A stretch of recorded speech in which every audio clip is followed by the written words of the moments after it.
It's Tuesday, January 12th, and the time for your Barbados Today morning news update. 3 prison officers are in the process of filing 2 separate lawsuits against government over COVID-19 related issues.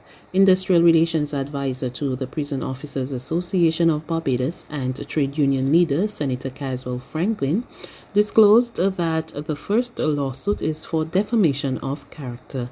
Emmanuel Joseph has a full report. The men were named during the COVID-19 update that also featured Prime Minister Mayor Mortley and Attorney General Dale Marshall. This came on the heels of several prison officers testing positive for the virus, resulting in all persons, prison officers, prisoners, and the civilian staff being tested by the Ministry of Health and Wellness. The positive tests were linked to a Boxing Day bus crawl and events at 2 bars on the West Coast, which are now being described by health authorities as a super spreader of the virus. When contacted Monday evening, Home Affairs Minister Wilfred Erbums said he knew nothing about any pending legal action, but promised that if in fact there was one, the government would respond accordingly. But in a strong defense of the prison officers, Senator Franklin claimed that the 3 had already tested negative and were in quarantine at home at the time of the broadcast, and that the prison authorities knew it. Franklin said that in the circumstances, the public calling out of the officers had caused them pain and suffering and defamation of character. The opposition senator said the second lawsuit will be lodged this week if the government did not release the 3 officers by today, Tuesday. He said the men who were relocated from home quarantine to a South Coast hotel established for that purpose had already received their 2 negative test results, and there was therefore no justified reason to keep them locked up in a hotel. Franklin told Barbados Today lawyers for the 3 prison officers will be filing an habeas corpus action asking the court to order their release. But the Home Affairs Minister rebuffed the claims as he sought to shed light on the continued quarantine of the prison officers. All of the prison officers going into quarantine were tested upon entering quarantine. We are awaiting, and all of those in quarantine were given a second test, the results of which we are awaiting. I am not aware that anyone has received their results of their second test while in quarantine. Home Affairs Minister Wilfred Erbums. Emmanuel Joseph for Barbados Today. 7 Barbadians and 2 UK nationals are currently on oxygen at the Harrison's Point Isolation Facility. Manager of the isolation facilities, Dr. Corey Ford, gave the update during a briefing last night. Dr. Ford also disclosed that over a dozen persons are currently being housed in primary isolation. On our primary isolation area, which is the one I think of most interest to most Barbadians, I'm going to let you into the facility to give you an idea as to what's going on as of today. So we still have 14 patients within the facility, and we did have some new admissions and some discharges. To be specific, we have currently 6 males and 8 females within the facility area. We have 9 persons who are categorized as currently on oxygen, so that means they need some sort of support in terms of getting oxygen into the lungs. One of these patients is classified for us as severe. This is one of the patients I mentioned to you in the previous news briefing who had improved, but there was a little bit of decline in his improvement. But we believe that there may be improvement back to a moderate state going into tomorrow. The other patients are all on oxygen. And quite interestingly enough, there are 7 Bajans within that number. One of the patients, who's the more severe one, is actually a Barbadian who traveled back from New York.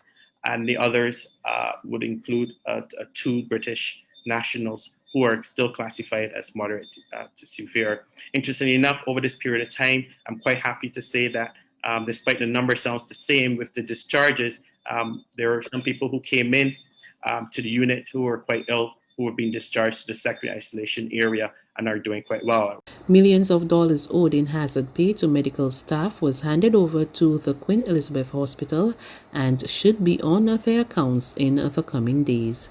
The good news was delivered by the head of the newly established Health Communications Team, Ambassador Thompson, who revealed that government had given $14 million to the Queen Elizabeth Hospital, some of which would be used to settle hazard pay.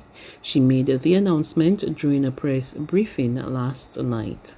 Full approvals were given last week and the monies were sent to QEH. So there are $14 million, including $3 million in hazard pay, has been approved, is unreleased, because it was approved at Parliament, has gone through the various stages. It has now been released and given to the Queen Elizabeth Hospital. So Dr.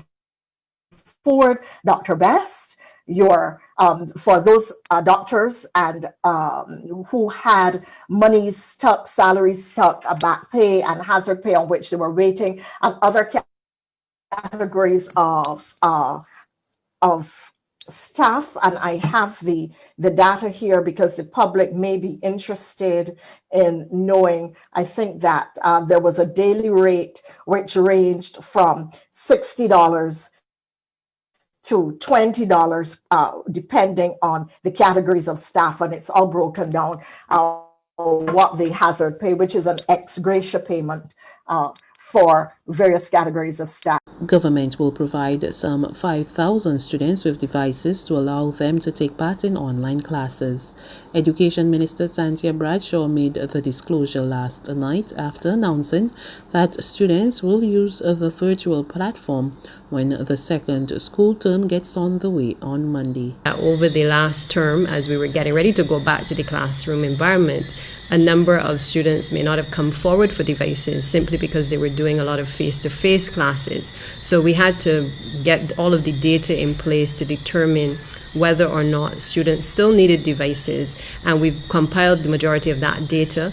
We've estimated that we have about between 4,000, 5,000 kids who may still not have access to a device, or in some cases not have electricity or connectivity at their respective homes. And the government has made a decision to, in the interim period, to be able to proceed to purchase those devices on behalf of those students so that we can ensure that we can start school on the 18th of this month in an online platform. Now, there are students who would have received devices. We had over 8,680 students who received devices. The total request at the time was around 9,000. We therefore were very close to our target, and of course COVID came, so we're now obviously having to purchase devices to be able to make sure that these kids are able to get online.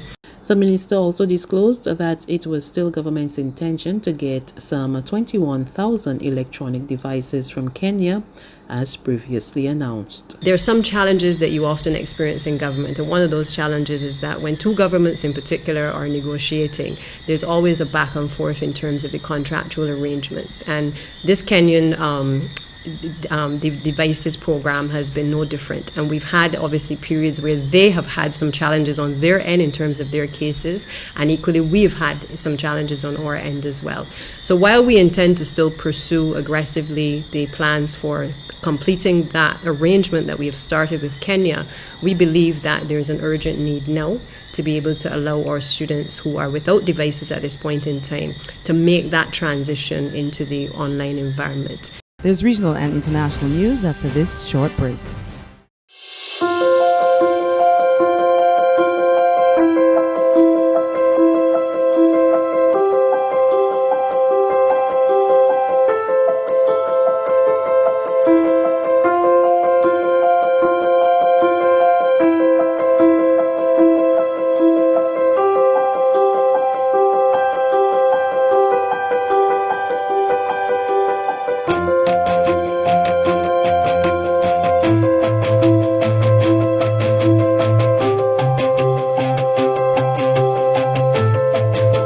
Barbados Today, news you can trust. To news from the region, the St. Lucia National Students' Council has called on the Ministry of Education to rethink its decision on face-to-face learning. The appeal from the council's PRO, Jean-Luc Constantine, came as thousands of students returned to their educational facilities yesterday after months of using the virtual platform. We get more from HTS News Force. We urge the ministry to go back to the drawing board and rethink how exactly we are opening up our schools. Because in opening our schools, we are not only opening to our students, but we are opening to COVID-19. And in any eventuality where cases substantially increase or a large number of students contract COVID-19, the St. Lucia National Students' Council is prepared to take the necessary steps to advise students to remain off the school's compound in order to ensure their health and safety in any particular district. The Council has already laid bare its concerns with the Ministry of Education. The list of misgivings include the availability of proper school sanitation, transportation of students to and from school, especially from the south, the justification of having some students repeat instruction, and procedures in case a student contracts COVID-19, as well as the monitoring of enforcement of protocols at school. With the recent surge in cases over the weekend, the questions now need to be asked. Why have we moved forward in reopening our schools? Should we not have postponed the reopening? The St. Lucia National Students' Council is asking these questions because it now leads us to believe that there has been an increase in in-island transmission. And finally, the FBI is warning of the possibility of armed protests being held across the U.S. in the days before Joe Biden is sworn in as president. More in this CBS News report. In a bulletin sent to law enforcement today, the FBI warns extremists are calling for demonstrations, some armed, and storming federal, state, and local courthouses if President Trump is removed from office early. Every FBI office is now focused on preventing a repeat of last week's takeover of the U.S. Capitol.